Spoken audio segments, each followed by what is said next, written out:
어느 날 밝은 미소로 무대를 가득 채운 한 여인이 있었습니다. 많은 사람들에게 웃음을 주었던 개그우먼 김지선 집사. 그러나 그 환한 웃음 이면에는 때로는 말 못할 외로움과 치열한 기도의 시간이 숨어 있었습니다. 김지선 집사는 자신을 소개할 때 흔히 다산의 여왕이라는 수식어와 함께 알려지곤 했습니다. 내 아이의 엄마이자 개그우먼으로 살아가는 그녀의 삶은 겉보기엔 유쾌하고 유머로 가득하지만 그 배경에는 하나님의 섬세한 손길이 짙게 깔려 있었습니다. 그녀의 신앙 여정은 아주 어릴 때부터 시작된 것은 아니었습니다.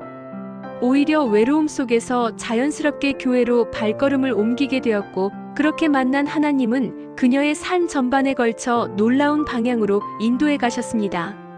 아버지의 반대에도 불구하고 공부보다 교회를 택했던 어린 시절의 김지선은 오히려 그 선택이 평생의 반석이 되리라는 것을 당시엔 몰랐습니다. 하나님께서 그녀에게 주신 첫 번째 달란트는 흉내였습니다.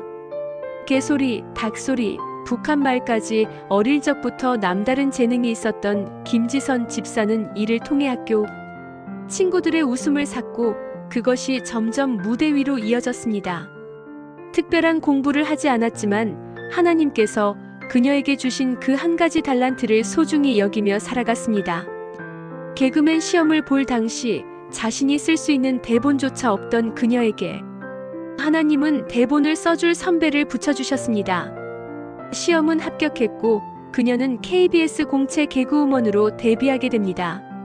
하지만 그 기쁨은 단순한 성공의 환호가 아닌 하나님이 내게 길을 여셨다는 확신의 자리였습니다. 그 후 결혼과 출산, 육아로 이어지는 삶이 그녀를 기다리고 있었습니다. 누구보다 가정을 사랑했던 김지선 집사는 무려 4아이를 출산했습니다. 아이들을 낳으며 방송 활동을 병행하는 것은 상상 이상으로 고된 일이었습니다. 그러던 중 넷째 아이를 낳고 몸을 회복하던 어느 날 다이어트 제품 광고를 제안받게 되었고, 그녀는 실제로 그 제품을 사용하고 방송에 출연하게 됩니다. 그 방송은 대성공이었습니다. 매출은 상상을 초월했고 그녀의 통장은 하루가 다르게 채워졌습니다. 어릴 적 가난했던 환경에서 자란 그녀가 늘 기도하던 것, 하나님, 제 통장을 좀 채워주세요. 그 기도가 현실이 되었습니다.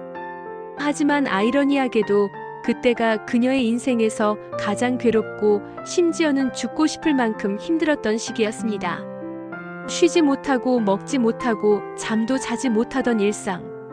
매일같이 홈쇼핑 방송을 뛰며 체력을 쥐어짜는 날들 속에서 그녀는 점점 지쳐갔습니다. 심지어 매니저에게 말 한마디 하지 못하고 눈빛으로 분노를 표출해야 할 만큼 감정조차 억누르며 살아가야 했습니다. 그 끝에서 결국 교통사고를 당하는 순간이 찾아왔습니다.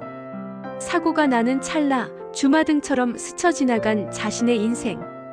그 순간 그녀는 하나님께 절규하듯 외쳤습니다. 아버지, 저 이렇게 죽으면 안 됩니다. 아이들이 아직 어려요. 그때 하나님께서 들려주신 음성이 있었습니다. 지선아, 나는 항상 내 곁에 있었다. 그런데 내가 나를 보지 않았구나.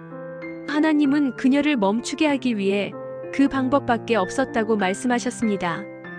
그 이후 김지선 집사는 자신의 인생에서 잃어버렸던 감사를 다시 찾기 시작했습니다. 모든 것이 넘쳐났지만 그 안에 감사가 없었음을 깨달았고 하나님께서 주신 은혜를 다시 되새기게 됩니다. 돈이 채워졌다고 해서 기쁨이 따라오는 것이 아니었고 진정한 만족은 하나님 안에 있음을 고백하게 됩니다. 그리고 자녀에 대한 이야기도 이어졌습니다. 4명의 아이를 키우는 엄마로서 그녀는 말합니다. 아이들은 믿어주고 기다려주고 기도해주면 돼요. 둘째 자녀가 자퇴를 하고 외모와 행동에서 많은 변화를 보였지만 김지선 집사는 포기하지 않았습니다. 교회를 함께 다니고 그 아이가 돌아오기까지 묵묵히 믿음으로 기다렸습니다. 결국 그 자녀는 자신만의 길을 찾아가고 신앙 안에서 회복되는 모습을 보여주었습니다. 김지선 집사는 그 경험을 통해 모든 아이가 동일한 방향으로 뛰어야 하는 것이 아니라 하나님께서 각각의 방향으로 달리게 하셨다는 깨달음을 얻게 됩니다. 그래서 공부, 미술, 음악 각자의 길에서 1등이 될 수 있도록 응원해야 한다고 말합니다. 끝으로 그녀는 말합니다. 우리는 포도나무에 붙어 있는 가지와 같습니다. 떨어지면 말라 죽어요. 하나님께 붙어 있어야만 생명이 공급되고 은혜가 흐르고 기쁨이 차오릅니다. 여러분, 세상의 모든 보험보다 중요한 보험이 있습니다. 그것은 예수 그리스도를 내 구주로 고백하는 것입니다. 이 보험은 평생 무료이고 영원한 생명을 약속하는 가장 확실한 보장입니다. 김지선 집사의 간증은 웃음 속에 감춰진 눈물, 성공 속에 숨어있던 감사, 그리고 고난 끝에 발견한 신앙의 본질을 담고 있습니다. 그 이야기를 들으며 우리는 다시금 깨닫게 됩니다. 웃음이 전부가 아니며 통장이 채워지는 것이 행복의 끝이 아니라는 사실을. 하나님과 함께 걸을 때 비로소 우리의 삶은 진짜 의미를 갖게 된다는 것을요.